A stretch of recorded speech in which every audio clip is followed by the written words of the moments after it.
نحمده ونصلي على رسوله الكريم اما بعد فاعوذ بالله من الشيطان الرجيم بسم الله الرحمن الرحيم رب اشرح لي صدري ويسر لي امري واحلل عقدة من لساني يفقهوا قولي۔ جیسا کہ آپ جانتے ہیں کہ کل میری والدہ محترمہ وفات پا گئی۔ کسی کی بھی وفات انسان کو جہاں دکھی کرتی ہے، اس کی جدائی انسان کے لیے تکلیف دہ ہوتی ہے، اس انسان کے جانے کی کمی شدید محسوس ہوتی ہے، وہاں اپنی موت کا بھی خیال شدت سے آتا ہے۔ یہ وہ وقت ہوتا ہے جب انسان اپنی موت کو یاد کیے بغیر رہ ہی نہیں سکتا۔ ہم کتنے بھی اس بات سے غافل ہوں، کتنا بھی بھولے رہیں، لیکن بہرحال ہم نے ایک دن اس دنیا سے جانا ہے۔ قرآن مجید میں اللہ تعالیٰ فرماتے ہیں کل نفس ذائقۃ الموت، ہر نفس کو، ہر جان کو موت کا مزہ چکھنا ہے۔ اور یہ بھی یاد رکھیے کہ ہر ایک کے جانے کا وقت مقرر ہے۔ وَلَن يُؤَخِّرَ اللَّهُ نَفْسًا إِذَا جَاءَ أَجَلُهَا وَاللَّهُ خَبِيرٌ بِمَا تَعْمَلُونَ۔ اور جب کسی کا مقرر وقت آ جاتا ہے تو پھر اللہ اسے ہرگز مہلت نہیں دیتا، اور جو کچھ تم کرتے ہو اللہ اسے بخوبی جانتا ہے۔ جیسا کہ آپ جانتے ہیں کہ والدہ محترمہ جو تھی وہ کئی سالوں سے مسلسل یہاں ایک ہمبل طالب علم اور علم کے محبت کرنے والے انسان کی طرح تقریباً روزانہ آتی تھی، سوائے کسی سفر کی وجہ سے یا شدید بیماری کی وجہ سے۔ چھوٹی موٹی تکلیف اور چھوٹی موٹی دکھ درد تو انہوں نے کبھی اس کی پرواہ ہی نہیں کی تھی۔ بڑھاپا بذات خود ایک بیماری بن جاتا ہے انسان کے لیے، لیکن انہوں نے کبھی اس بات کو محسوس نہیں کیا اور اپنے علم کا سفر جاری رکھا۔ بدھ کے دن وہ یہاں تشریف لائی ہیں اور حسب معمول انہوں نے اپنی کلاسز اٹینڈ کی ہیں، اور حسب معمول وہ یہاں سے واپس گئی ہیں، اور شام تک، رات تک وہ بالکل ٹھیک تھی۔ رات کچھ تھوڑی بہت طبیعت اوپر نیچے ہوئی ہے، لیکن وہ تو ایک بزرگ انسان کا معمول ہوتا ہے۔ اور صبح کے وقت ان کی طبیعت تھوڑی خراب ہوئی، اور ماشاءاللہ جیسے آپ جانتے ہیں تہجد گزار بھی تھیں اور اشراق کی نماز کی بھی بہت زیادہ پابندی کرتی تھی۔ تو ان کی پوتیاں جو تھیں وہ اسکول جا رہی تھی تو ان کو کہتی ہیں جلدی جاؤ، تم لوگ دیر کر رہے ہو۔ اور چھوٹی والی پوتی کو انہوں نے اپنے بیگ سے ٹافی نکال کے دی، اور اس کے بعد ان کے پیٹ میں شدید درد اٹھا، اور بیسیکلی وہ ہارٹ اٹیک تھا، اروٹا ڈائسیکشن تھی، جس میں ہوتا یہ کہ شارک جو ہوتی ہے دل سے نکلنے والی جو مین رگ ہے، جو ہمارے باقی سارے جسم کو بھی پھر اس کے آگے شاخیں ہو کے خون سپلائی کرتی ہے، تو وہ اوپر برین کو بھی جاتی ہے، نیچے کڈنیز تک بھی جاتی ہے، تو وہ ساری ایک طرح سے اس میں ٹیئرز آگے پھٹ گئی، اور یہ اتنا شدید پین ہوتا ہے، اتنا شدید کہ اس سے سروائیو کرنا اس کا مشکل ہوتا ہے۔ تو وہ وضو میں تھی، اسی وقت انہوں نے نماز شروع کر دی کہ اگر میں نے جانا ہی ہے تو میں نماز کی حالت میں جاؤں۔ تو بہرحال نماز پڑھتے ہوئے وہ گری ہیں، اور ان کے منہ پہ بھی چوٹ آئی اور پھر بے ہوش ہو گئی، اور پھر اس کے بعد کل ان کی ڈیتھ ہو گئی۔ اور یہ 3-4 دن پچھلے جو تھے ہاسپٹل میں مسلسل الحمدللہ ان کے بچے، ان کے بچوں کے بچے ان کے پاس رہے۔ اور میں ایک ہی بات پر غور کر رہی تھی کہ بالکل ایک نارمل لائف گزار رہی تھی، وہ اپنے روٹین کے کام کر رہی تھی، آ رہی تھی، جا رہی تھی، اور یہ صرف موت کا بہانہ تھا نا، موت کا وقت لکھا تھا وَلَن يُؤَخِّرَ اللَّهُ نَفْسًا إِذَا جَاءَ أَجَلُهَا، اور اس میں بھی جو گھنٹہ، جو منٹ، جو سیکنڈ لکھے ہوئے تھے اسی پر ہی موت کا فرشتہ آیا اور وہ دنیا سے رخصت ہو گئی۔ بہرحال اللہ سبحانہ وتعالی ان پر اپنی رحمتیں نازل فرمائے۔ اس تکلیف میں، یعنی کہ اس اٹیک کے بعد، اسٹروک کے بعد مسلسل شدید تکلیف میں تھی، اور بیچ بیچ میں غنودگی آ جاتی تھی، لیکن یہ ہے کہ جب بھی ہوش آتا تھا، اور خصوصاً نمازوں کے اوقات میں، حیرت کی بات ہے جیسے تہجد کے وقت تو رسپونڈ کرنے لگتی تھی، ہاتھ اٹھانے لگتی، نمازوں کے اشارے کرنے لگتی۔ اور پھر یہ کہ ایک دن پہلے شام کے وقت ہاتھ اٹھایا اس طرح، یعنی پوری طرح ہوش میں بھی نہیں تھے، لیکن ہو سکتا ہے ہوش میں ہوتی ہوں، تو وہ ایسے ہمیں گلے ملی، یعنی ہم سب آگے آگے ہوئے، گلے ملی، سر پہ ہاتھ پھیرا، وہ یہ حسب معمول جو بہت ہی محبت کرنے والی اور ہر ایک کا احساس کرنے والی۔ تو ایسے دل میں تھوڑا سا خیال ہے کہ شاید یہ رخصتی کی ملاقات کر رہی ہیں، یا اللہ عالم، کیونکہ انسان غیب کا علم تو نہیں جانتا کہ کون سی چیز کس لیے ہو رہی ہے، لیکن انسان اندازے اور قیافے ہی کرتا ہے۔ بہرحال ان 3-4 دنوں کی جو تکلیف تھی وہ دیکھی نہیں جا رہی تھی. تو یاد رکھیے موت کی اپنی سختیاں ہوتی ہیں، ان بیماریوں کی اپنی تکلیفیں ہوتی ہیں، اور کسی کی بھی تکلیف کو دیکھ کر انسان یہ نہ سوچے کہ وہ انسان شاید اس نے کوئی بہت گناہ کیے ہیں اس وجہ سے.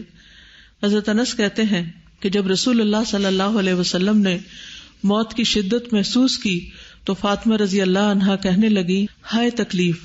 رسول اللہ صلی اللہ علیہ وسلم نے فرمایا، اے میری بیٹی، تمہارے باپ پر وہ وقت آ گیا ہے کہ اللہ تعالیٰ اس سے کسی کو بھی چھوڑنے والا نہیں ہے قیامت کے دن کی ملاقات کے لیے. یعنی ہم سب کو اس موت کے مرحلے سے گزرنا ہے. اس لیے ہم کچھ بھی کریں، کتنا بھی بھاگیں، کتنا بھی کسی چیز کو اگنور کریں، کتنا بھی موت کو بھلائیں، لیکن وہ تو سامنے کھڑی ہے، وہ تو چلتی ہوئی آ رہی ہے. اس نے تو آپ پکڑنا ہے. ایک دن جب وقت آ جائے گا، چاہے ہماری کیسی بھی مصروفیات ہوں اور کیسی بھی ہماری مشغولیات ہوں، ہم میں سے ہر ایک نے اللہ کی طرف لوٹنا ہے. قل ان الموت الذی تفرون منہ فانہ ملاقیکم ثم تردون الی عالم الغیب والشہادہ فینبئکم بما کنتم تعملون. کہہ دیجئے جس موت سے تم بھاگتے پھرتے ہو وہ تمہیں پہنچ کر ہی رہے گی، پھر تم چھپے کھلے کے جاننے والے کی طرف لوٹائے جاؤ گے اور وہ تمہیں تمہارے کیے ہوئے کام بتلا دے گا. یعنی جب ہم اللہ کے پاس واپس جائیں گے تو کیا بتایا جائے گا؟ یہ ہے تمہارا نامہ اعمال، یہ تم کر کے آئے ہو. تو ہم سب کو سوچنا چاہیے کہ ہم کیا لے کے جا رہے ہیں. رسول اللہ صلی اللہ علیہ وسلم نے فرمایا، تم جانتے ہو کہ ہمیں اللہ کی طرف لوٹنا ہے، تم جانتے ہو کہ ہمیں اللہ کی طرف لوٹنا ہے. اسی لیے ہم کیا کہتے ہیں کسی کی وفات کی خبر سن کر؟ انا للہ و انا الیہ راجعون. پھر جنت کی طرف یا جہنم کی طرف جانا ہے، اور وہ ایسی مستقل اقامت گاہ ہے کہ وہاں سے روانگی نہیں ہوگی، اس سے آگے کا کوئی سفر نہیں.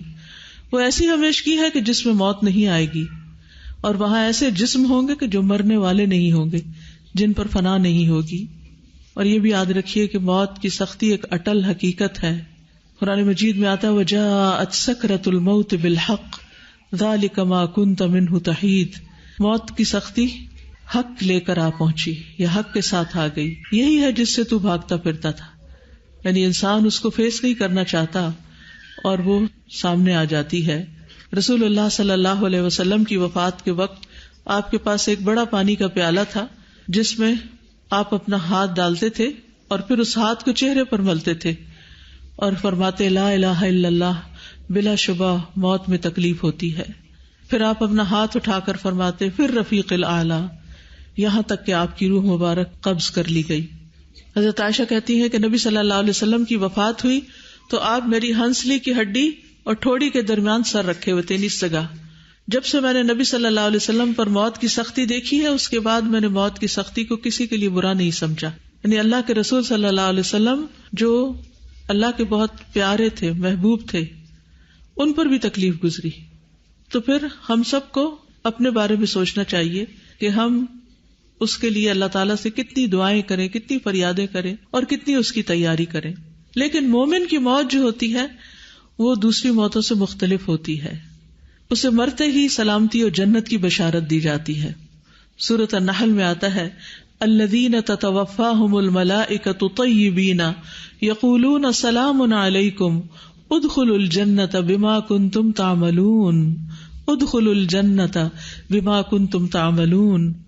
وہ لوگ جو پاک سیرت ہوتے ہیں، فرشتے ان کی روح قبض کرنے آتے ہیں تو کہتے ہیں تم پر سلام ہو، جو اچھے عمل تم کرتے رہے اس کے صلے میں جنت میں داخل ہو جاؤ. اسی طرح یہ پکار آتی ہے یا ایتھا النفس المطمئنہ ارجعی الی ربک راضیۃ مرضیہ فادخلی فی عبادی وادخلی جنتی. اے نفس مطمئنہ، اپنے رب کی طرف لوٹ چل، تو اس سے راضی، وہ تجھ سے راضی، بس میرے خاص بندوں میں داخل ہو جاؤ اور میری جنت میں داخل ہو جاؤ. اور خصوصاً اگر انسان بہت نیک ہو تو اس کی رخصتی کا وقت ایسا ہوتا ہے فَأَمَّا إِن كَانَ مِنَ الْمُقَرَّبِينَ فَرَوْحٌ وَرَيْحَانٌ وَجَنَّةُ نَعِيمٍ وَأَمَّا إِن كَانَ مِنْ أَصْحَابِ الْيَمِينِ فَسَلَامٌ لَكَ مِنْ أَصْحَابِ الْيَمِينِ. بس اگر وہ مقربین میں سے ہے تو اس کے لیے راحت عمدہ رزق اور نعمت والی جنت ہے، لیکن اگر وہ دائیں ہاتھ والوں میں سے ہوا تو تجھ پر سلام ہو کہ تو دائیں ہاتھ والوں میں سے ہے، یعنی اس کو بھی فرشتے آ کر سلام کرتے ہیں۔ امی کی وفات کے وقت زکیہ پاس تھی۔ السلام علیکم۔ وعلیکم السلام۔ جب امی کی وفات ہوئی تو میں اور میری بیٹی یہ ساتھ ہی بیٹھی، سعودیہ سے آئی تھی نانی ماں کو ملنے کے لیے، ہم دونوں پاس تھے، اور ڈاکٹر شاہین مفتی بھی جو شفا ہاسپٹل میں ہوتی ہیں، ان کی امی سے بہت محبت تھی، تو ان کا ہاتھ امی کے ہاتھ میں تھا، اور امی اٹھی ہیں، حالانکہ ان کو نیند کے لیے انجیکشن لگاتے تھے تاکہ ان کی تکلیف میں کمی ہو سکے، لیکن ان کی جب آنکھ کھلی ہے تو میں نے پوچھا آپ پانی پیئیں گی؟ کہتی ہاں۔ پھر میں نے ان کو پانی پلایا، تھوڑا سا سرنج میں ڈال کے پانی دیا گیا کیونکہ منہ بہت ڈرائی ہو چکا تھا، آکسیجن لگی ہوئی تھی، اور پانی پینے کے بعد میں نے پوچھا آپ ذکر کر رہی ہیں؟ یاد دہانی کراتے رہتے تھے تاکہ ذکر ہوتا رہے، تو کہتے ہیں اشارے سے ہاں۔ پھر میں نے کہا چلیں تھوڑا سا اونچی آواز سے کوشش کریں کلمہ پڑھنے کی، تو میں نے ان کو کلمہ پڑھوایا، لا الہ الا اللہ، 2-3 دفعہ ان کو کہلوایا، کلمہ کہہ کے وہ پھر آکسیجن ماسک لگانے لگے، تو لگا دیا انہوں نے ماسک۔ امی ابھی ایک لمحہ گزرا بس، تو ایسے رائٹ سائڈ سے ہم نے ان کو لیفٹ سائڈ پہ کروٹ دلائی ہوئی تھی تاکہ وہ تھوڑا ریسٹ کر لیں، تو ایک دم سے رائٹ پہ جیسے کوئی آتا ہے تو دیکھتے ہیں نا، پوری آنکھیں کھول کے، تو ایک دم سے رائٹ سائڈ پہ دیکھا اور اس طرح کیا، اور امی نہیں تھی۔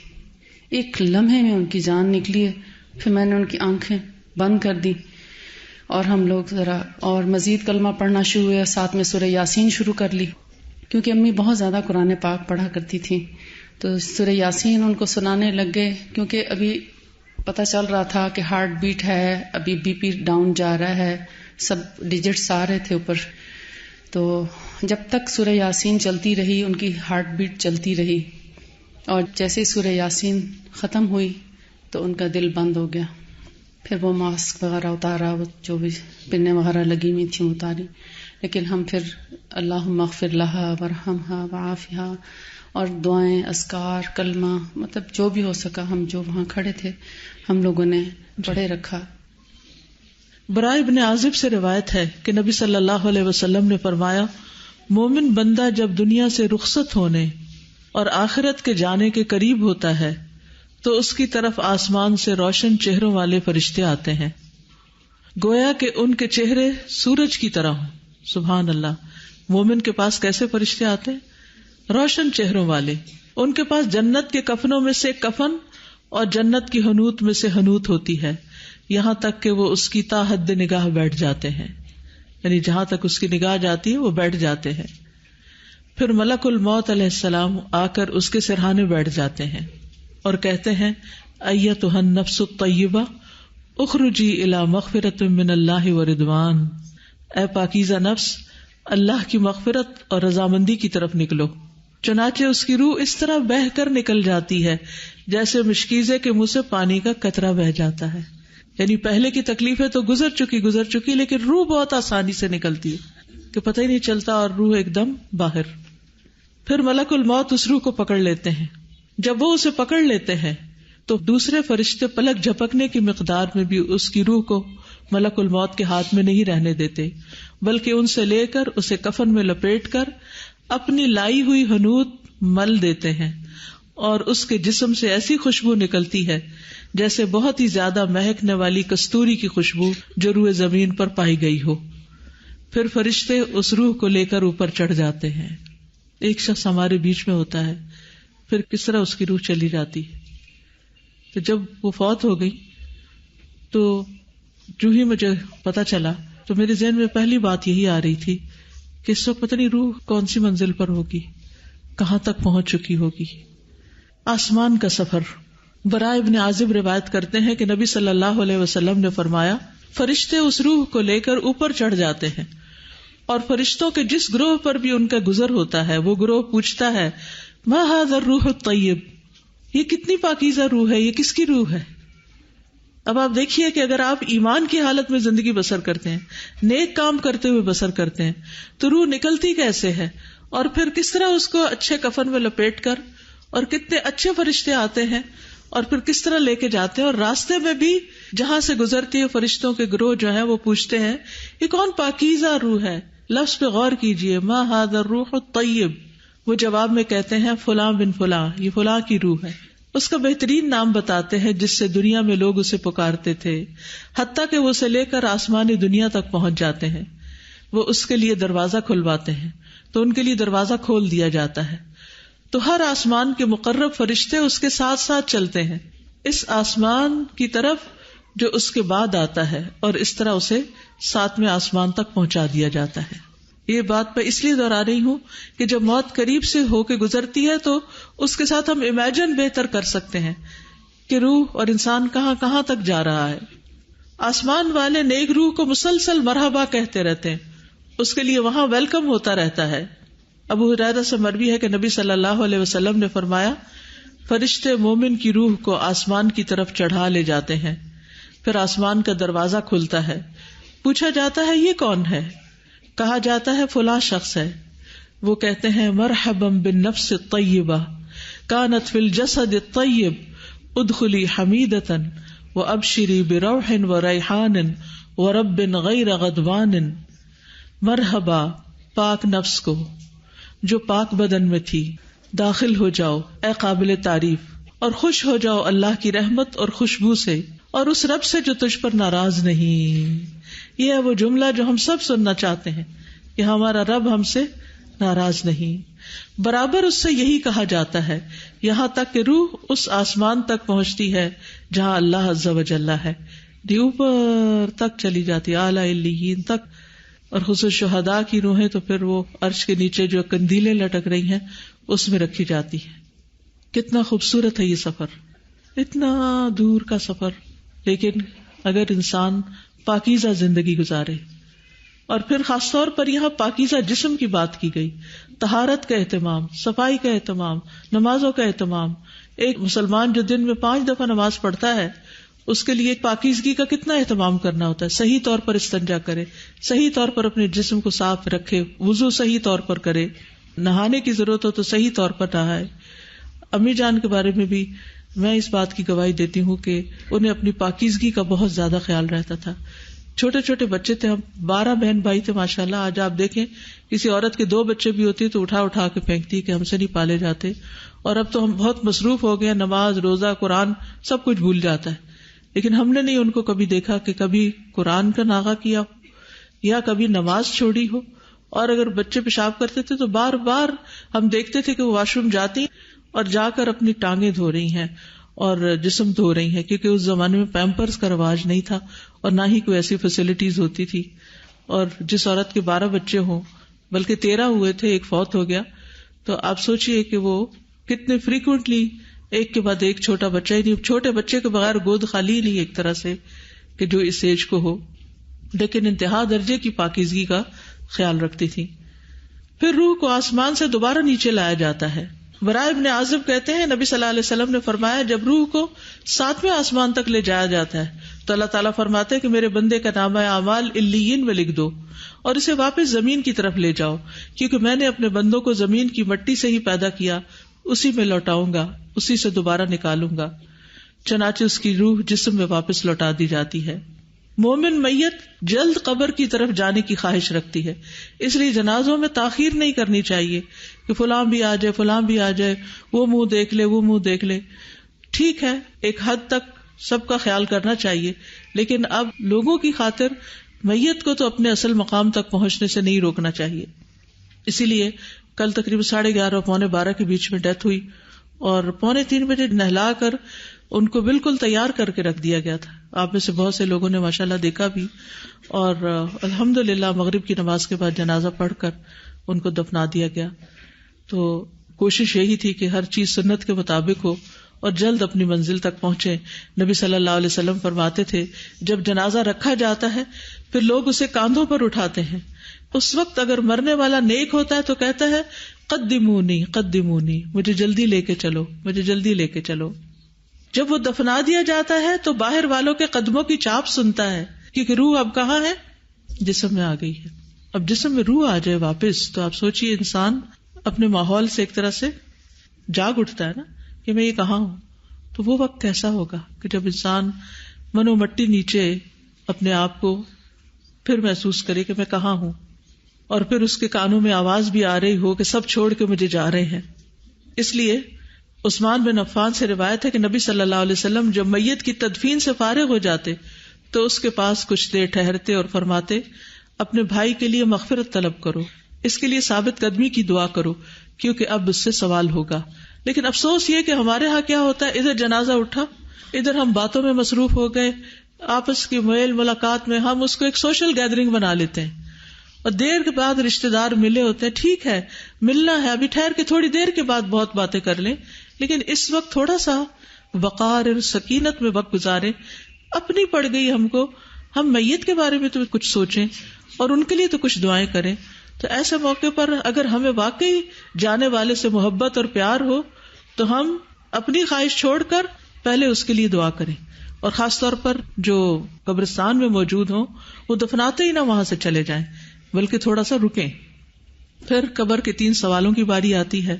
حدیث میں آتا ہے قبر میں دفن کرنے کے بعد میت کو کہا جاتا ہے کہ اب اٹھ کر بیٹھ جاؤ، تو وہ بیٹھ جاتا ہے.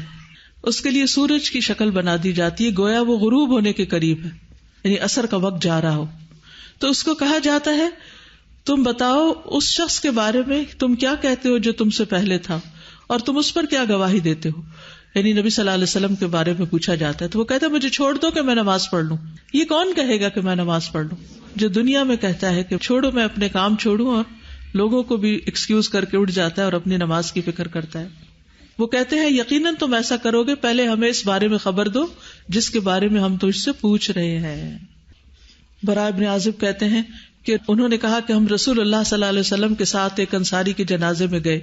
ہم قبر کے پاس پہنچے تو ابھی لحد تیار نہیں ہوئی تھی، تو رسول اللہ صلی اللہ علیہ وسلم بیٹھ گئے اور ہم بھی آپ کے ارد گرد بیٹھ گئے، گویا کہ ہمارے سروں پر پرندے ہوں.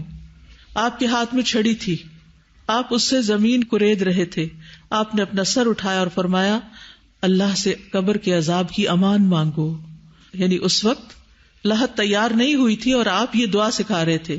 آپ نے 2 یا 3 بار یہ فرمایا، اور فرمایا جب لوگ واپس جاتے تو میت قدموں کی آہٹ سنتی ہے، جبکہ اس سے یہ پوچھا جا رہا ہوتا ہے اے فلاں تیرا رب کون ہے، تیرا دین کیا ہے، اور تیرا نبی کون ہے. یہ ہے اصل ٹیسٹ، یہ ہے اصل امتحان. اور پھر جب وہ کہتا ہے دینی الاسلام، اور پھر ہوا رسول اللہ اور ربی اللہ، تو پھر وہ پوچھتے ہیں تجھے کیسے علم ہوا؟ وہ کہتا ہے قرأت کتاب اللہ فآمنت بہ وصدقت، میں نے اللہ کی کتاب پڑھی، میں اس پر ایمان لایا اور اس کی تصدیق کی. تو خوش قسمت ہے آپ جو اللہ کی کتاب پڑھ رہے ہیں، کیونکہ اگر اللہ کی کتاب نہیں پڑھی تو کیا پتا اس میں کیا لکھا ہے، کیا کہتی ہے یہ، اور پھر وہاں کے ٹیسٹ میں کیا جواب دیں گے. پھر کیا ہوتا ہے، ایک منادی کرنے والا اعلان کرتا ہے تحقیق میرے بندے نے سچ کہا، اسے جنت کا بستر بچھا دو، اس کو جنت کا لباس پہنا دو، اس کے لیے جنت کی طرف سے دروازہ کھول دو. اللہ کرے کہ ہماری والدہ کے لیے ایسا ہی ہوا ہو. فرمایا جنت کی طرف سے وہاں کی ہوائیں، راحتیں اور خوشبوئیں آنے لگتی ہیں، اور اس کی قبر کو نگاہ کی وسعت کی حد تک، یعنی جہاں تک نگاہ جاتی ہے قبر وسیع معلوم ہونے لگتی ہے، اس کو وسیع کر دیا جاتا ہے. لیکن اس کے برعکس جو جواب نہ دے پائے اور جو کافر اور منافق ہے وہ جواب نہیں دے پاتا، تو پھر اس پہ اندھا گنگا فرشتہ مقرر کر دیا جاتا ہے جس کے پاس بھاری گرز ہوتا ہے. اس پہ اس طرح مارتا ہے کہ اگر پہاڑ پہ بھی مارا جائے تو مٹی مٹی ہو جائے. پھر قبر میں نیک اعمال مومن کی حفاظت کرتے ہیں. یہ جو قبر کا بیان ہے اور قبر کی بات ہے، مجھے اپنے بچپن کی سب سے پہلی تعلیم جو اپنی والدہ سے ملی تھی، مجھے وہ منظر آج تک نہیں بھولا. پہلے زمانے میں نیچے بیٹھ کے پکانے والے مٹی کے تیل کے چولہے ہوتے تھے، تو امی بیٹھ کے اس پہ کھانا پکا رہی تھی اور میں پاس بیٹھی ہوئی تھی. ان کا اکثر یہی ہوتا تھا کہ کھانا پکاتے وقت کھلاتے وقت ہم سب کو نیچے ہی پاس بٹھا لیا کرتی تھی. تو مجھے انہوں نے اس دن شاید مشکات شریف سے، کیونکہ میرے والد سے وہ پہلے پورا قرآن کا ترجمہ انہوں نے پڑھا، میری پیدائش سے تقریباً 8 دن پہلے ختم ہوا تھا ان کا قرآن، تکمیل ہوئی تھی. پھر اس کے بعد یہ کہ جب ہم نے ہوش سنبھالی تو مسلسل انہیں کچھ نہ کچھ پڑھتے ہوئے پایا. تو انہوں نے شاید قبر کا بیان پڑھا تھا، تو سب سے پہلے قبر کے بارے میں انہوں نے مجھے بتایا. کھانے پکاتے ہوئے ساتھ ساتھ بتانے لگی قبر میں ایسے ہوتا ہے، فرشتہ آتا ہے، یہ سوال پوچھتا ہے. پھر یہ گرز کا لفظ پہلی دفعہ میں نے وہیں پر سنا اور میرا رنگ پیلا ہو گیا. خوف کے مارے. ہم تو کہتے ہیں نا بچوں کو نہ بتاؤ، بچے ڈر جائیں گے. نہیں تو پھر کب بتائیں گے؟ اور اگر بچپن میں ان کے دل میں یہ باتیں نہیں بیٹھی تو بڑے ہو کر کیا بیٹھیں گی؟ پھر یہ ہوا کہ اتنے میں میرے ماموں آ گئے. مجھے یہ بھی یاد ہے، وہ کہتے تم اس کو کیا بتا رہی ہے، تم نے دیکھا نہیں اس کا رنگ کتنا پیلا ہو رہا ہے. لیکن آپ دیکھیے رات بھی یہی میں غور کر رہی تھی، من کہتی کہ وہ ماں جو ہمیشہ سے قبر کے بارے میں فکر مند رہتی تھی، آج قبر میں پہلی رات ہے ان کی. اللہ اس رات کو ان کے لیے دنیا کی ہر رات سے زیادہ پرسکون بنا دے اور ان کے لیے راحت اور آرام. اور دنیا میں ظاہر بزرگوں کو رات کو کئی دفعہ واش روم جانا پڑتا ہے، کئی قسم کی تکلیفیں لاحق ہو جاتی ہیں، نیند نہیں آتی. آپ نے بھی کبھی دیکھا ہوگا کہ کلاس میں ان کو کبھی جھونکا آ جاتا تھا کیونکہ رات کی نیند ان کی پوری نہیں ہوتی تھی. تو وہ یہ نہیں کرتی تھی کہ صبح اٹھ کے پھر وہ آرام کرنے لگ جائے، وہ دوبارہ پھر کلاس میں آ جاتی تھی. سوتے جاگتے. اور مین جو ٹی کیو کا ہال ہے اس میں ان کے لیے اسی لیے بیڈ بھی لگوایا گیا تھا. تو میں امی سے کہتی تھی کہ آپ کو جب زیادہ تھکاوٹ ہو تو آپ بس اس میں لیٹ جایا کریں.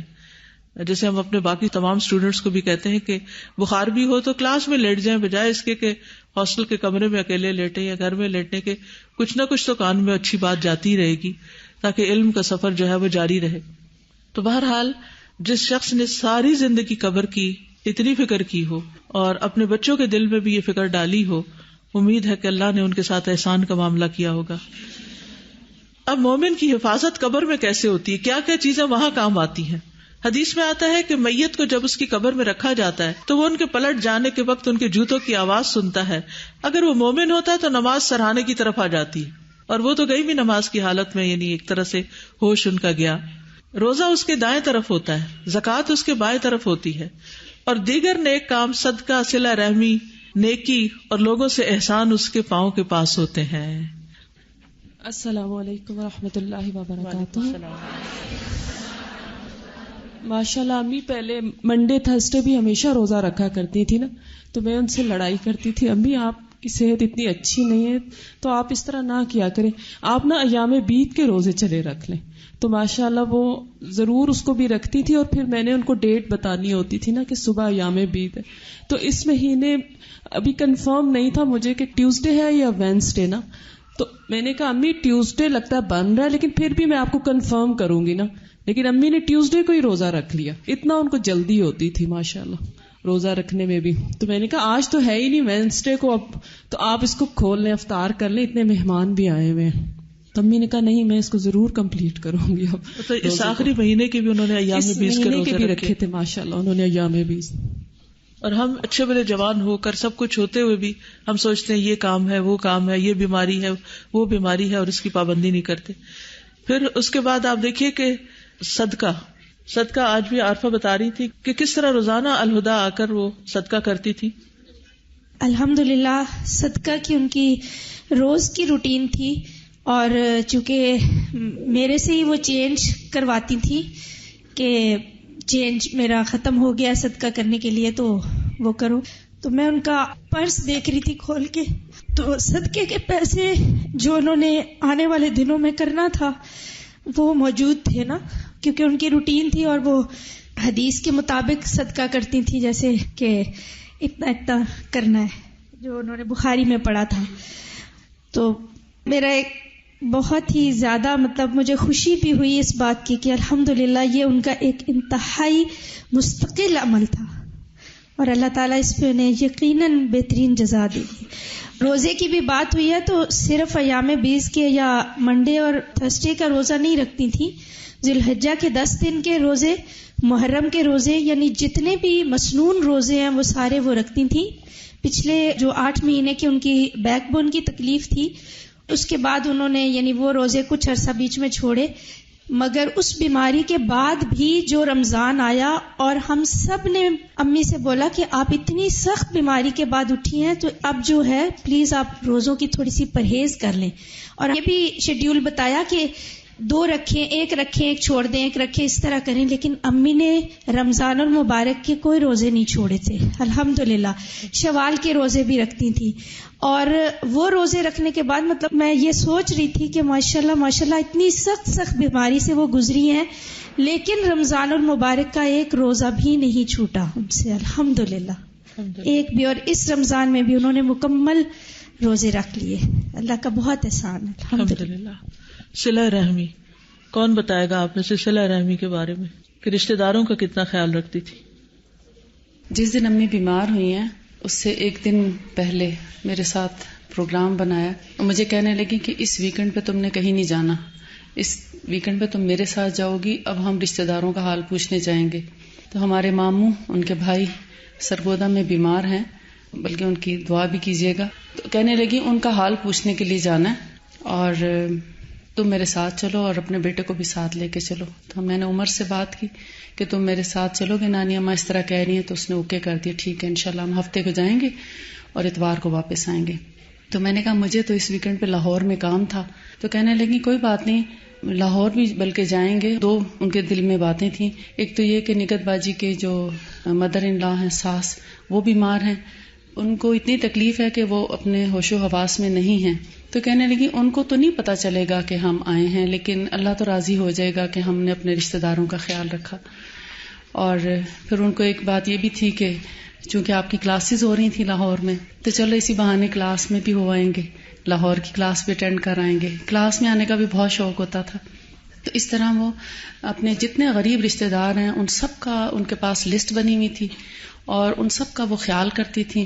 جتنا وہ خود کر سکتی تھیں وہ خود کرتی تھیں، اور جہاں وہ خود نہیں کر سکتی تھیں تو وہ ہمیں بھی شامل کر لیتی تھیں۔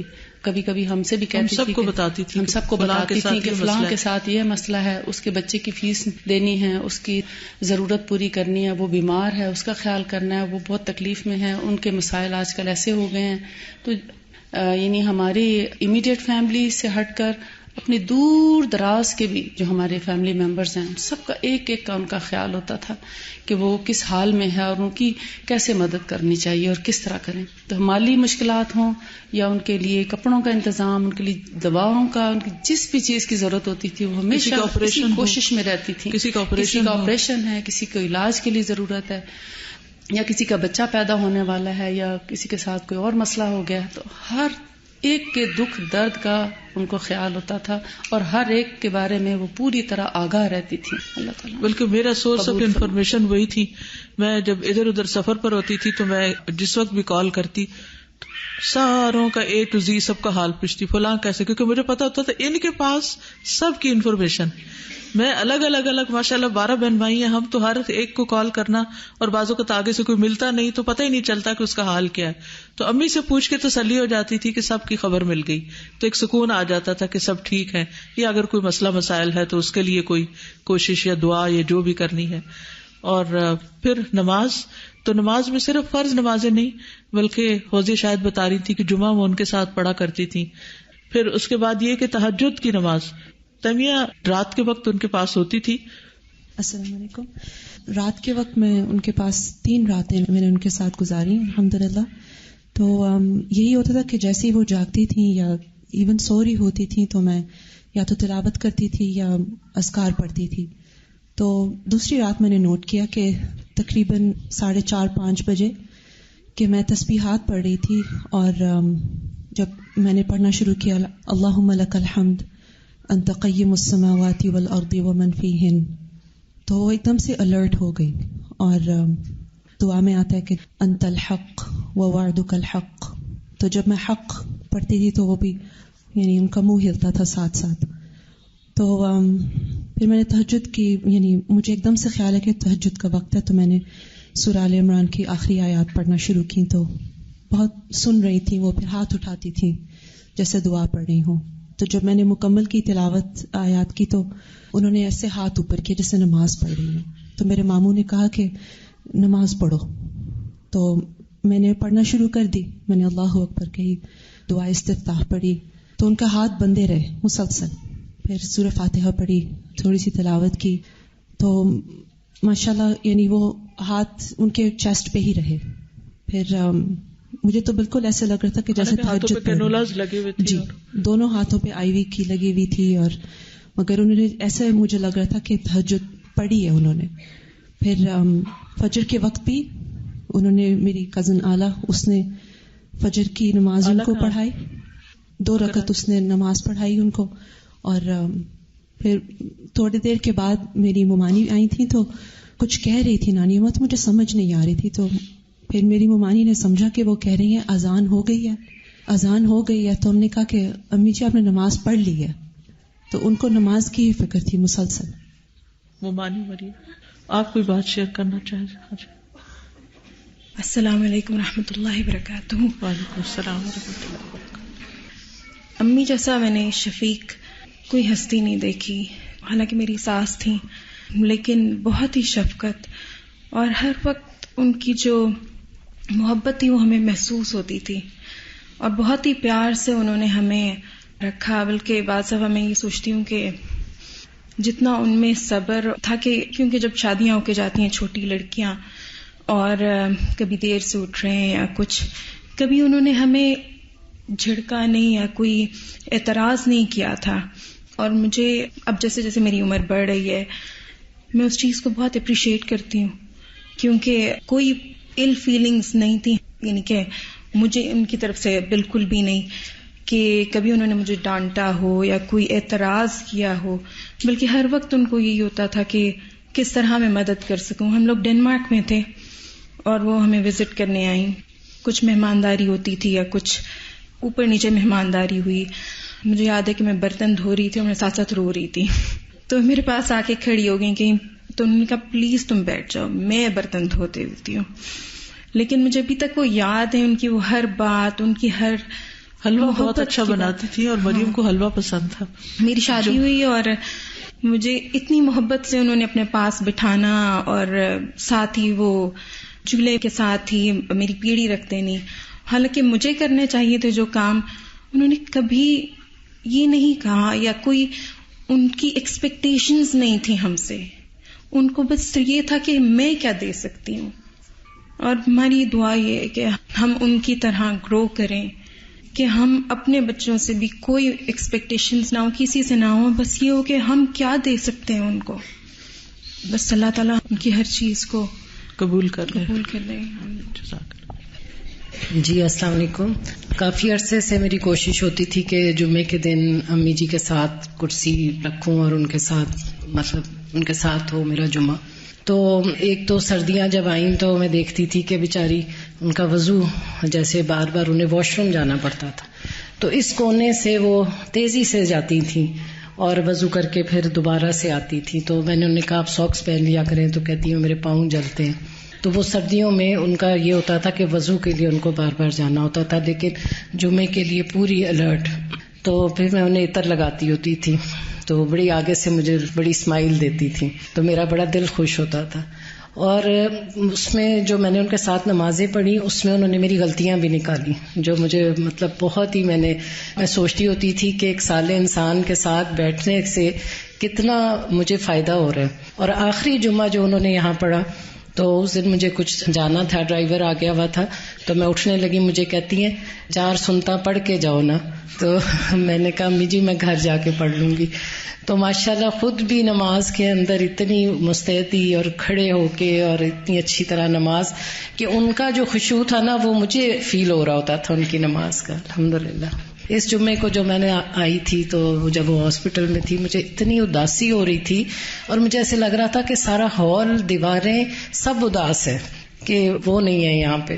جو شخص مستقل نماز ایک جگہ پر پڑھتا ہے اور پھر وہ نہیں ہوتا تو فرشتے اس کو ڈھونڈتے ہیں. جمعہ کے بارے میں ایک تھوڑا سا عرض کروں گی کہ ابھی جب جمعہ آیا، جب وہ بیمار تھیں ہاسپٹل میں تھیں، تو میری بہن آئی ساجدہ اپنے ہسبینڈ کے ساتھ پوچھنے کے لیے. تو انہوں نے آپس میں ذکر کیا کہ جمعہ کتنے بجے ہے، تو ان کے کان میں جمعے کا لفظ پڑ گیا. انہوں نے سن لیا کہ آج جمعہ ہے، تو ہاسپٹل کے بیڈ پہ اتنی شدید تکلیف میں تھیں، اس کے باوجود ایک دم سے آنکھیں پوری طرح کھولی اور الرٹ ہو گئی کہ اچھا جمعہ ہے. اور ایک لمحے کے بعد انہوں نے پھر نماز شروع کر دی، اپنی طرف سے وہ جمعہ پڑھ رہی تھی.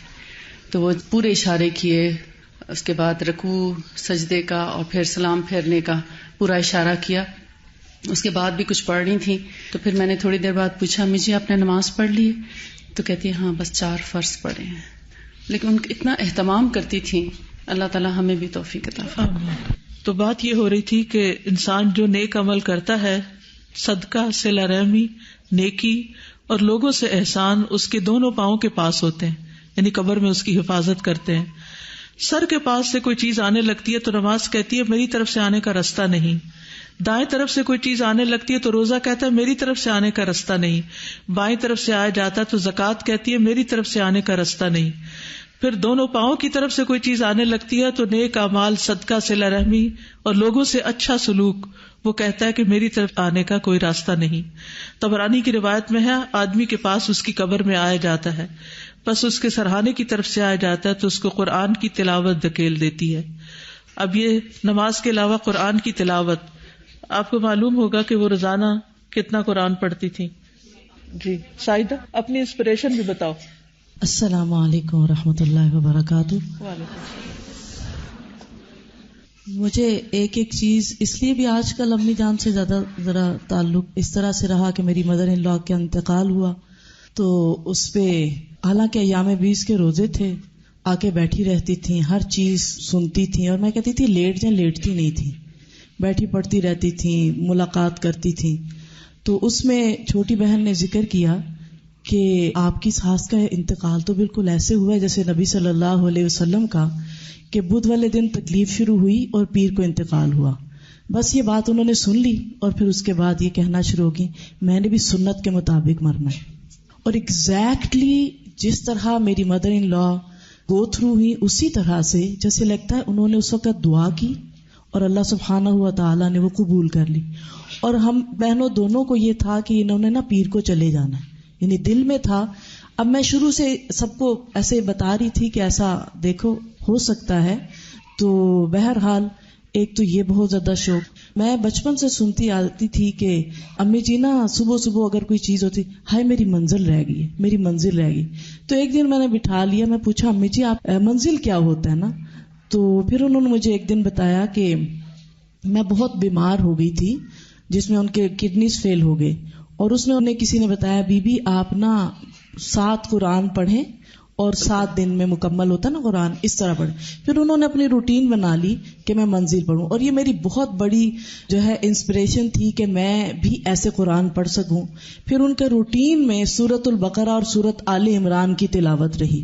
پھر جب وہ بیمار ہوئی, ابھی جب کمر کی بہت تکلیف ہوئی, تو سورۃ البقرہ انہوں نے کبھی نہیں چھوڑی.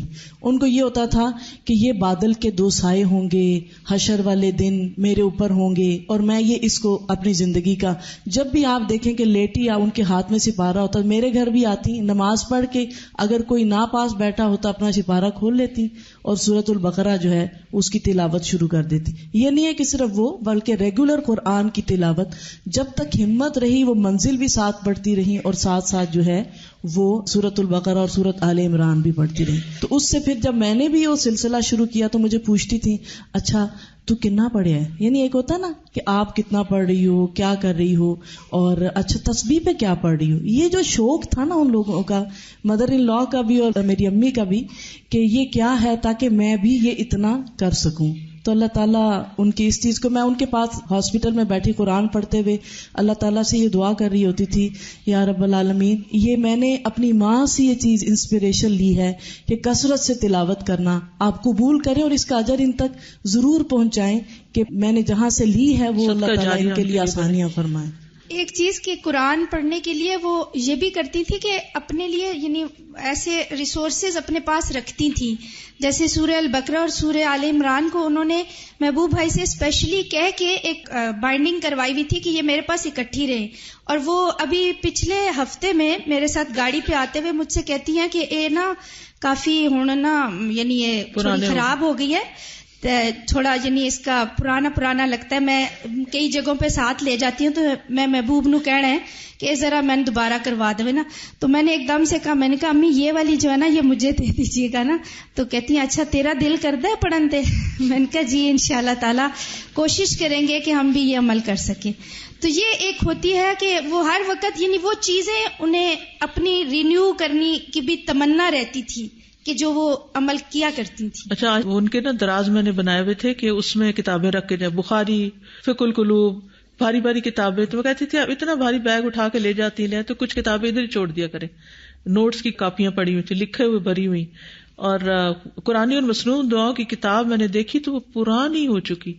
میں نے کہا یا اللہ یہ اتنی پڑھی گئی ہے, یعنی کبھی میں نے کسی کی کتاب اس طرح پرانی نہیں دیکھی کہ وہ پڑھ کے پرانی ہو گئی ہو. تو تیمیہ کہتی کہ جب میں رات کو وہ اذکار پڑھتی تھی, ان کی یہ دعائیں پڑھتی تھی, تو وہ ایک طرح سے رسپونڈ کرتی تھی، یعنی کہ ان کو سمجھ آ رہی ہوتی تھی کہ کیا پڑھا جا رہا ہے. یعنی اگر انسان کو دعا پڑھنے کی عادت اور میننگ بھی پتا ہو تو ہی انسان ان کو پڑھ سکتا ہے. نکھت آپ بھی کچھ کہیں. السلام علیکم ورحمۃ اللہ وبرکاتہ. وعلیکم السلام. امی کی بہت ساری باتیں تو الحمدللہ آپ کو پتہ چلی. میں ایک ایسے پہلو کی طرف ضرور توجہ دلانا چاہتی ہوں کہ کس طرح سے وہ شوق اور رغبت دلاتی تھیں مستقل علم حاصل کرنے کے لیے، مستقل کام کرنے کے لیے، اور کس طرح سے اپنے کام پر جو مان ہوتا ہے نا انسان کو، ڈبوتا تو وہی مان ہے نا انسان کو، تو امی اس مان کو ختم کرنے کے لیے کیسے کام کرتی تھیں. میں بہت چھوٹی تھی تو مجھے کہتی تھیں کہ جب آپ پیدا ہونے والی تھیں تو کوئی صاحب آئے تھے ہمارے پاس اور انہوں نے کہا تھا کہ آپ کی یہ بیٹی جو ہے وہ بہت زیادہ لکھنے پڑھنے کا کام بہت کرے گی. تو مجھے اس وقت سمجھ نہیں آتی تھی کہ اچھا سارے ہی لکھتے پڑھتے ہیں تو میں نے کون سا کوئی الگ لکھ پڑھ لینا ہے. اچھا ہم لوگ آپس میں بھی جب کام کرتے تھے تو میں جب ابتدا میں باجی آپ اور میں ہمارا تختیاں لکھنے کا مقابلہ ہوتا تھا تو اس وقت مجھے لگتا تھا شاید یعنی کہ یہی لکھنے پڑھنے کا کام ہوگا. تو ہم خوب تختیاں لکھنا شروع ہو گئے اور خوب اچھی طرح اپنی لکھائی کو بہتر بنانے کے لیے ہم نے کام کیا. تو مجھے لگا کہ شاید یعنی یہی کام ہے. لیکن جب میں بڑی ہوئی تو وہ مجھے کبھی یہ میسج دینے سے نہیں رکتی تھی کہ دیکھو میں نے تو یہ سنا تھا کہ تم نے کافی پڑھنے لکھنے کا کام کرنا ہے. تو یعنی وہ انتظار میں انہوں نے مجھے لگا دیا کہ اچھا وہ کون سا وقت ہوگا کہ آپ کچھ ایسا کام کرو. ریلی مجھے امی کی یہ بات اتنی یاد رہتی تھی کہ میں نے امی کی بات کی وجہ سے اپنی چیزوں کو نوٹ ڈاؤن کرنا شروع کر دیا. لکھتی تھی ایک یہ بات تھی. پھر میں ایسے لوگوں کے پاس خاص طور پر جاتی تھی جو لوگ زیادہ لکھنے کی یعنی انہیں مہارت بھی تھی اور بہت جن کا زندگیوں پر اثر بھی تھا. بنت الاسلام کے پاس میں گئی ملنے کے لیے اور امی کی وجہ سے کہ امی مجھے موٹیویٹ کرتی تھی.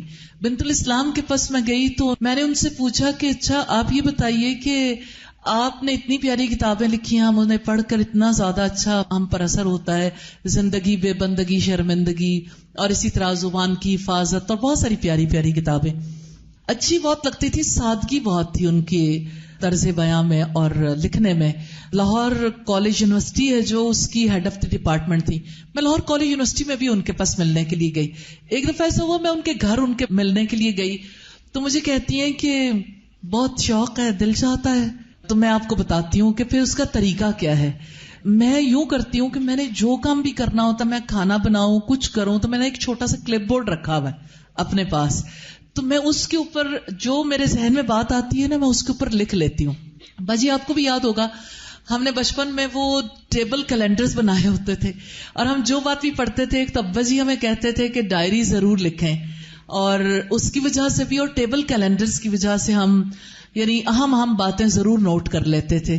اور پھر جب میں ان کے پاس گئی میں نے یہ سنا کہ یعنی آسانی تو اسی میں ہے کہ آپ کو جو بات ذہن میں آتی ہے اس کو نوٹ کر لو. تو میں نے بھی اسی طرح سے کلپ بورڈ بنا لیا اور کلپ بورڈ نے مجھے بہت ہیلپ کیا. ریلی کوئی جگہ ایسی نہیں ہوتی جہاں کلپ بورڈ میرے پاس موجود نہ ہو. اب بھی میری گاڑی میں کلپ بورڈ پڑا ہوا ہے تو مجھے فائزہ آتے ہوئے کہتی ہیں نانی جان اتنی بیمار ہے کلپ بورڈ کس وجہ سے لے کے جا رہی ہیں نا کہ آپ ادھر جا کے تو بیمار کی تیمارداری کریں گی، کلپ بورڈ پہ کچھ لکھیں گی. میں نے کہا اگر وہ نہ ہو تو مجھے ذرا میرا دل گھبراتا ہے. یعنی بڑوں کو دیکھ کے پھر انسان کو کتنا زیادہ فائدہ ہوتا ہے. تو مجھے ہر دفعہ وہ پوچھتی تھی اچھا یہ بتاؤ اب کیا لکھا ہے، آج کل کیا لکھ رہی ہو، کیا کام کر رہی ہو. تو مجھے یہ ضرور کہتی تھی کہ بندے کو جو کام کرے اس پہ فخر کبھی نہیں کرنا چاہیے. مجھے یہ بات ان کی بہت زیادہ اپیل کرتی ہے کہ وہ جیسے غبارے میں پن مار کے ہوا نکالتے ہیں نا، ہوا بھی ساتھ ہی نکال دیتی تھی. یہ تو موٹیویٹ بھی کرتی تھی. کام کبھی کسی چیز پہ پھولنے دیا ہی نہیں کہ جی. اور کل بھی مجھے یاد آ رہا تھا اور آج بھی یاد آ رہا ہے میں اور باجی جب اکٹھے ہوتے تھے تو ہم کبھی کبھی کرامن کاتبین بنتے تھے اور یعنی جو بات ہوتی تھی ہم جو فرد گھر میں کچھ بول رہا ہوتا تھا اس کی باتیں بیٹھ کے لکھتے رہتے تھے. اس قدر سب بچے بہت پریشان ہوتے تھے کیونکہ ابا جی کہتے تھے ڈائری لکھے اور شام کو ہمیں یعنی دکھاؤ کیا لکھا ہے نا. سارے بچوں کی ساری باتیں کھل جانے کا خدشہ ہوتا تھا تو اس وجہ سے, لیکن یہ کہ اس ڈائری لکھنے نے بھی بہت زیادہ ہیلپ کیا الحمدللہ. اللہ تعالیٰ انہیں اپنے جوار رحمت میں جگہ دے اور اللہ تعالیٰ ان کے ساتھ حسن معاملہ کرے. کل جب ہم انہیں غسل دے رہے تھے تو مجھے سب سے زیادہ شوق اس بات کا تھا کہ اللہ تعالیٰ ان کا نیا سفر انہیں مبارک کرے. تو ہم نئے سفر کے لیے تیار کر رہے, تو مجھے بار بار یہی بات یاد آتی تھی کہ اچھا میں جب چھوٹی تھی تو کس طرح سارے بہن بھائیوں کو ہم نے, آپ کو بجے یاد ہوگا, رات میں امی ہمیں نہلانا شروع کرتی تھی اور ہم بہت سارے بہن بھائی تھے, تو یعنی ایک کو نہلا کے بستر میں, دوسرا نہلایا بستر میں, تیسرا نہلایا بستر, اور مستقل یعنی ہم سب کی باریاں لگی ہوئی ہوتی تھیں. اور جب ہم بڑے ہو گئے پھر ہماری باریاں لگ گئیں کہ ہم نہلوائیں. ہاں بالکل الحمدللہ. اور یعنی صفائی کا بہت زیادہ خیال رکھتی تھی. اور میرے بال زیادہ گھنے تھے بچپن میں, تو مجھے کہتی تھی میں نے تمہارے بال کاٹ دینے, نیچے سے کاٹوں کی بال کے, تم نے بال جو ہے نا بہت زیادہ سیدھے کر کے رکھو, اور الجھے ہوئے بالوں کو پسند نہیں کرتی تھی. تو کل مجھے غسل کرواتے ہوئے یہی ہو رہا تھا, جب میں مسلسل, زکیہ بھی میرے ساتھ تھی, ساجدہ, ساری بہنیں ماشاءاللہ, بھانجیاں بھی لگی ہوئی تھی, تو میں سب کو کہہ رہی تھی ایک باؤل یعنی پانی کا ہی ڈال دو کہ یہ تمہارے لیے بہت بڑا اجر ہے.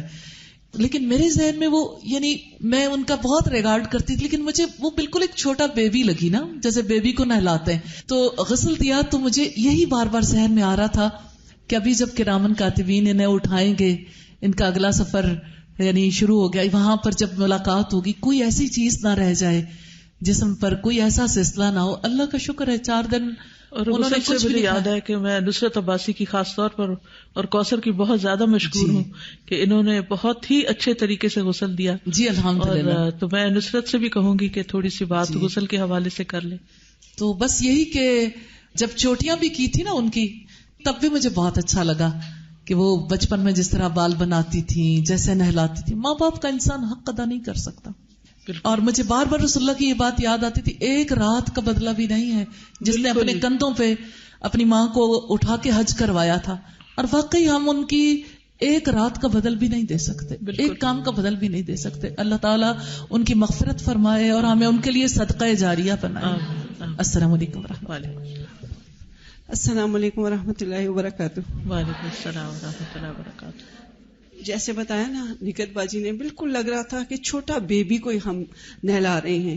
اسی طرح فلفی اور اتنی آسانی سے غسل ہوا. کتنے ایک میں نے غسل دیے, میں نے اپنی زندگی میں اتنا آسان غسل کوئی نہیں دیکھا کہ جتنا آسانی سے ان کو غسل دیا. اور جیسے بتا رہی ہے نا کہ بال ان کو الجھے ہوئے نہیں پسند تھے, تو ان کی 3 چوٹیاں اتنی آسانی سے بن گئی. حالانکہ پچھلے 5 دن سے وہ بیمار بھی تھی, اتنی آسانی سے چوٹیاں بنی اور وہ ہم نے پیچھے ڈال دی. اور چہرہ بھی وہ کہتے ہیں نا نیو بورن بیبی کی طرح ہاتھ لگاؤ تو یوں ہی لگ رہا تھا ہمیں کہ کوئی نیو بورن بیبی ہے وہ. تو بہت پیار کرتی تھی سب سے, اور وہ میرے ساتھ مری بھی گئی تھی. اور پھر میں ان کو ہر وقت دعوت دیتی رہتی تھی, جب ملتی تھی تو کہہ رہی تھی چلوں گی. اور پھر ایک بات کہ رمضان میں ریسپشن پہ ایک بوٹل رکھی ہوئی تھی, اور مجھے بچیوں نے بتایا ریسپشن سے کہ یہ استاذہ کی امی آپ کے لیے چھوڑ کے گئی ہے. پہلا ہی روزہ تھا تو وہ بادام کا شربت میرے لیے چھوڑ کے ادھر گئی تھی. تو مجھے وہ بھی بہت اچھا لگا کہ دیکھیں ان کو کیسے خیال آیا, اور وہ ادھر نام لکھا ہوا تو رکھا ہوا تھا. اللہ تعالیٰ ان کو اپنے جوار رحمت میں رکھے. مریم کچھ کہنا چاہتی ہے. مریم. السلام علیکم ورحمۃ اللہ وبرکاتہ. نانی اماں کی میں پہلی نواسی ہوں. I was the first grand child. اور ماما جب گئی تھی پی ایچ ڈی کرنے تو ہمیں نانی اماں کے پاس چھوڑ کے گئی تھی. تو she was like our mother. اور 4 سال ان 3 بچوں کو ماشاءاللہ رکھا ہے انہوں نے. ابھی جیسے 12 بچوں کی بات ہو رہی تھی تو 3 ہم بھی تھے ساتھ.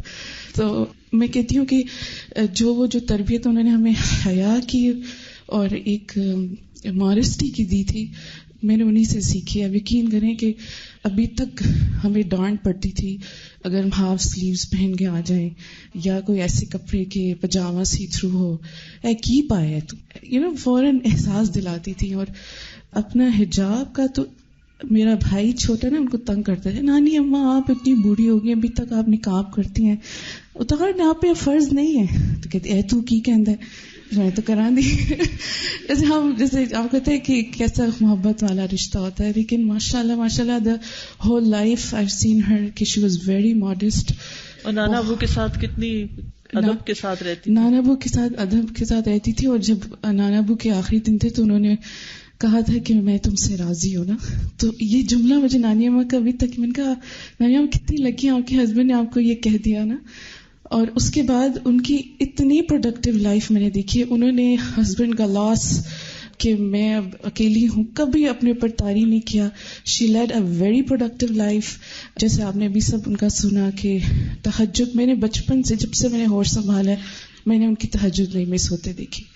اور اس کے علاوہ ابھی آج کل کی لڑکیاں ان کو بہت تکلیف ہوتی تھی، اسپیشلی جو شارٹ شرٹس چلی ہیں. اور نہیں، وہ جو کہہ رہے تھے لڑکیاں شوہر کے آگے بولتی ہیں، اور شوہر کے آگے ہاں کہتی ہیں ویکھو میں تو کدی نہیں آج تک بولیا، میں تو خاموشی نال جی کر کے سن لیندی سی. میں کہا بس نانی ماں آپ دعا کریں ہمیں بھی اللہ صبر دے نا. تو نانی ماں کا میرے ساتھ ایسے رشتہ تھا کہ وہ نا ہر چیز مجھ سے شیئر کرتی تھی. کہ جیسے ماما کا ٹریولنگ بہت تھی، میری دونوں بہنیں باہر تھیں تو ڈانٹنا بھی مجھے، سنانا بھی، تو آندھی نہیں. پھر اسکول کا کوئی کام ہوتا تھا نہیں ہوتا تھا تو مجھے ڈانٹ پڑی ہوتی تھی یہ کام کیوں نہیں کرتی ہے. لیکن وہ ایسی ڈانٹ تھی کہ الہدا میں کہیں کچھ ہو تو مریم کی شامت. لیکن مجھے کبھی میں نے مائنڈ نہیں کیا، مجھے اتنا مزہ آتا تھا، میں اتنا ہنستی تھی ان کے آگے اور ان کو تسلی دینا. لاسٹ ویک جیسے میری خالہ بتائی تھی ان کی ساس کی ڈیتھ ہوئی تو آئی اور بہت خوش ہوتی تھی جب ماما جاتی تھی اور میرے ہسبینڈ کی ٹریولنگ رہتی تو جب میں الہدا آتی تھی اتنی خوش ہوتی تھی کہ تو آ گئی نا تھی، کیونکہ ان کو ہوتا تھا کہ چلو صبح کے وقت گھر میں کوئی ہے. تو آ کے بیٹھی تو مجھے کہتی ہیں کہ دیکھو نا، کیونکہ ان کی ساس رات 9 بجے ان کو دفنایا تو کہتی ہیں راتی انہوں نے لے گئے کہ قبر راتی سی اکیلے چھڑ کے انہوں نے آ گئے. میں نے بہت قبر نہ ڈر لگتا ہے اور رونا شروع ہو گئی. اتنا قبر کو یاد کر کے روئی تو میں بھی ساتھ رو پڑی. میں کہ نانی ماں اللہ سے اچھی امید رکھیں اور اللہ سے یہ دعا کریں اللہ تعالیٰ میں ثابت قدمی دینا. تو ایک دن لاسٹ فرائیڈے کی جیسے بات تو بتا رہی ہے میں نہیں آ سکی کیونکہ ہماری کلاس ہوتی ہے. تو کیوں نہیں آئی تو آج یہ میرا کوشش ہوتی تھی بریک ان کے ساتھ گزاروں. تو بس I would really miss وہ چیزیں جو میں ماما سے نہیں شیئر کر سکتی تھی نانی اماں کو شیئر ہر. آج یہ ہوا گھر میں، آج اس نے ایسے کیا، ماسی کے ساتھ یہ ہو گیا تو اچھا بھی نصیحتیں کرتی تھی. اور لاسٹ شی ہیڈ کلیکٹڈ سم منی تو وہ بھی جانے سے پہلے انہوں نے اسکول کے لیے دے دیے. عمرہ کے لیے انہوں نے اکٹھے کیے تھے، وہ بھی اسکول کے لیے دے دیے کہ اسکول بلڈنگ میں دے دینا. اسکول جو بن رہا ہے تو اس کے لیے. اور انہوں نے کہا کہ نانی اماں آپ کے پیسے جو جمع ہے صدقہ کریں گی؟ تو کہتی ہاں. تو کہتے کہ کہاں دیں؟ اسکول کے لیے، اسکول بلڈنگ کے لیے دے دیں؟ تو کہتی ہاں. اور اسکول کی جو چیز ہوتی تھی بڑھ بڑھ کے حصہ لیتی تھی. میں حیران ہوتی تھی اگر کبھی ہم غلطی سے بھول جائیں ان کو بلانا تو بس میں تو 2 دن ڈر کے ہماری سامنے ہی نہیں جاتی تھی کہ ابھی نانی مجھے کچھ کہے گی. لیکن میں وہی کہ اتنی ہوش مند خاتون تھی، ایک ایک چیز پہ نظر کوئی غلط نہیں ہونے دیتی تھی. کچن میں کوئی چیز جل جاتی تھی یا کچھ ہو جائے تو اس پہ ہمیں خبر، کیونکہ ماما کے لیے بہت سینسٹیو ہوتی تھی نا کہ ماما کے گھر کی کوئی چیز نہ خراب ہو جائے. اور ایک دفعہ بھی پچھلے دنوں کچھ 2 لڑکیاں وہاں ماما کے گھر کے پیچھے جا رہی تھی، میں نے نہیں نوٹ کیا تو نانی او ویک وہ 2 کتنے جاندی پہ روکو نہ. میں کہ نانی اماں اتنی حیران کو یہ غلط طریقے سے جا ان کو روکو.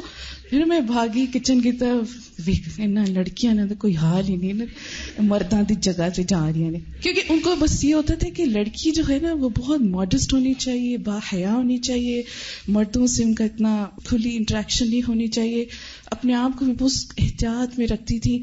کبھی لیٹی ہوتی تھی اور باہر سے کوئی مرد گزر جائے تو ماریا جاوید ایڈمن میں ہم دونوں ایک ساتھ ساتھ ہی ہوتے تھے تو ماریا کو آ کے کہتی تھی کہ انہوں نے رو کے آ جان دینے تھے، میں لیٹی ہونی ہوں.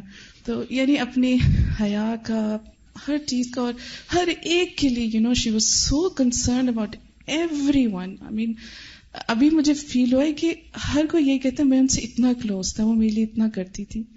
Like everybody loved her and she loved everyone. سب کا پوچھتی تھی، میرے سسرال والوں کا ایک ایک کا پوچھتی تھی. تو یہ بہت بڑی میں کہتی ہوں چیز ہے کہ آپ اتنا بڑا خاندان اور پھر اس کو نبھانا. اور آپ ماشاء اللہ میں کل گن رہی تھی we are 45 almost grandchildren. Like نانیہ کے ہم 45 گرینڈ چلڈرن ہیں ہم ٹوٹل. اور جو گارڈ تھا وہ ہمیں CCU میں بہت سختی کرتا تھا کہ نہیں جانا. تو ایک دن میں نے کہا دیکھیں ان کے 12 بچے اور ہم نے جانا ہے. یعنی آپ روکے نہ کریں ہمیں. اور ابھی تو یہ نہیں بتایا تھا کہ ہم ساری کزنز بھی ہیں، تو بس جب ہم جاتے تھے ہمیں بس یہ جیسے تیمیہ، آلہ، آمنہ، عریج میں جو بھی جاتا تھا بس ان کو ہوتا قرآن سناؤ.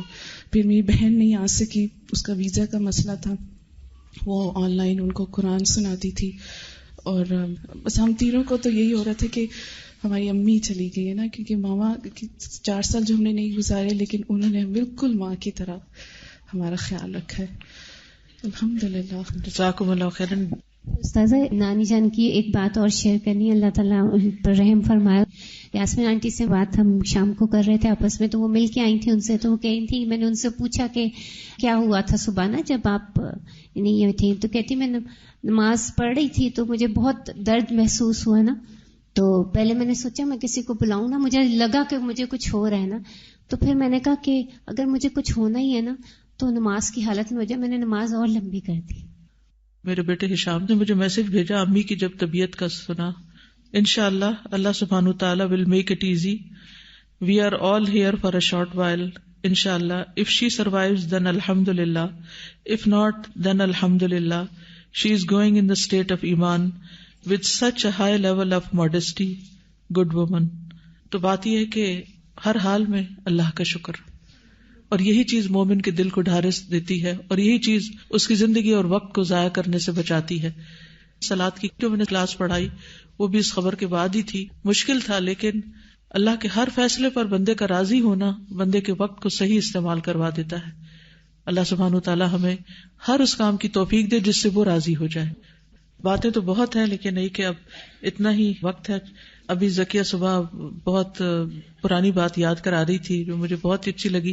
کہتی ہیں کہ کس طرح امی ہمیشہ تازہ کھانا بنا کے کھلاتی تھی اور گرم گرم چولہے سے روٹی اتار کے وہ ہم لوگوں کو دیتی تھی. آرام کرنا انہوں نے سیکھا ہی نہیں، ایک کام کے بعد ایک. ظاہر ہے جس عورت کے 12 بچوں وہ سو کیسے سکتی ہے آرام سے، تو ساری زندگی نیند کی کمی کا شکار رہی. ساری زندگی یعنی کام مسلسل، اور گھر کے کام بھی اور پھر پڑھنے کا بھی اور عبادت بھی. تو اللہ تعالیٰ اب ان کی قبر کو اتنا ان کے لیے پرسکون بنائے کہ ساری زندگی کی تھکاوٹیں اتر جائیں. مختصر سی دعا کر لیتے ہیں. سبحان اللہ والحمد للہ ولا الہ الا اللہ واللہ اکبر ولا حول ولا قوة الا باللہ العلی العظیم. اللہم صلی علی محمد وعلی آل محمد کما صلیت علی ابراہیم وعلی آل ابراہیم انک حمید مجید. اللہم بارک علی محمد وعلی آل محمد کما بارکت علی ابراہیم وعلی آل ابراہیم انک حمید مجید.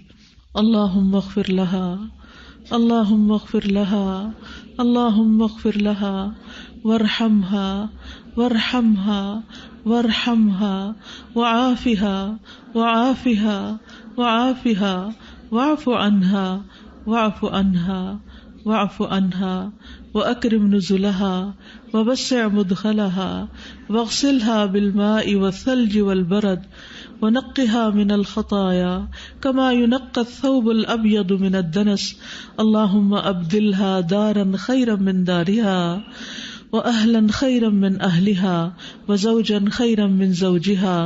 اللهم أدخلها الجنة وأعيذها من عذاب القبر ومن عذاب النار. اللهم أدخلها الجنة وأعيذها من عذاب القبر ومن عذاب النار. اللهم أدخلها الجنة وأعيذها من عذاب القبر ومن عذاب النار. وأعذها من عذاب القبر ومن عذاب النار. وأعذها من عذاب القبر ومن عذاب النار. ربنا تقبل منا إنك أنت السميع العليم وتب علينا إنك أنت التواب الرحيم. وصلى الله تعالى على خير خلقه محمد وعلى آله وأصحابه وأهل بيته أجمعين برحمتك يا أرحم الراحمين. الہی آمین. اس دعا میں جو آتا ہے نا وزوجن خیرا من زوجہا، اس کا یہ مطلب نہیں کہ اگر ان کا کوئی پہلا شوہر ہے تو اس کی بجائے کوئی اور شوہر ان کو وہاں دے دیں. جیسا کہ آپ جانتے ہیں کہ جب روح جاتی ہے علیین میں تو وہاں جو پہلے سے گئی ہوئی خلق الروح پڑی تھی نا فقہ القلوب میں، وہاں آپ کو یاد ہوگا کہ یہ سارا مسئلہ اچھی طرح واضح ہوا تھا حدیث کی روح سے کہ پہلے سے جو روحیں وہاں ہوتی ہیں، جیسے میرے والد کی وفات ہوئی ہے تو جو بعد میں نیک روح جاتی ہے وہ پہلے والوں سے جا کے ملاقات کرتی اور جب جاتے ہیں تو وہ دنیا والوں کے حال پوچھتے ہیں تو ان کو کہتے ہیں کہ ابھی ٹھہر جاؤ، یہ غم میں مبتلا ہے. یعنی جو جانے والی روح ہوتی ہے، فوت ہوتی ہے، وہ بھی غم میں مبتلا ہوتی ہے، کیونکہ وہ پیچھے بھی تو دنیا چھوڑ کے آئی ہوتی ہے نا، اپنے پیاروں کو چھوڑ کے آئی ہوتی ہے اور ایک نئی دنیا میں. تو کسی بھی نئی جگہ پر آپ داخل ہوتے ہیں، آپ الہدا میں پہلی دفعہ آئے ہوں گے تو آپ کو ایک عجیب سی جھجک آئی ہوگی. کلاس میں پہلی دفعہ کچھ لوگ آج آئے ہوں گے تو ان کو ایک جھجک سی آئی ہوگی کہ ہم یہ کہاں آ گئے. تو یہ قدرتی سی فیلنگ ہوتی ہے کہ جب ایسی جگہ پر جاتا ہے انسان، اور وہ تو دنیا ہی کچھ اور ہے، کہاں تک روحیں جاتی ہیں اور کتنی تیزی سے وہ فاصلے طے ہوتے ہیں. اللہ اکبر. یعنی انسان سوچتا ہے تو دل کو کچھ ہونے لگتا ہے. اتنی ریئل دنیا ہے وہ، اس دنیا سے بھی بڑھ کے ریئل دنیا ہے. تو وہ پھر ان کا استقبال کرتے ہیں نیک روحوں کا. تو پھر یہ جو آتا ہے نا زوجن خیرا من زوجہا، اس کا مطلب یہ ہے کہ وہ جس حال میں وہ زوج پہلے گیا تھا تو وہ اس سے بھی بہتر حال میں ان کو ملے. ٹھیک ہے. جزاکم اللہ خیرا، بارک اللہ فیکم. اللہ تعالیٰ آپ سب کو، ہم سب کو اپنی رحمتوں سے ڈھانپ لے، عافیتوں میں رکھے اور ہم سب کی بھی زندگی بہترین طریقے سے گزرے. ربنا تقبل منا. السلام علیکم ورحمۃ اللہ وبرکاتہ.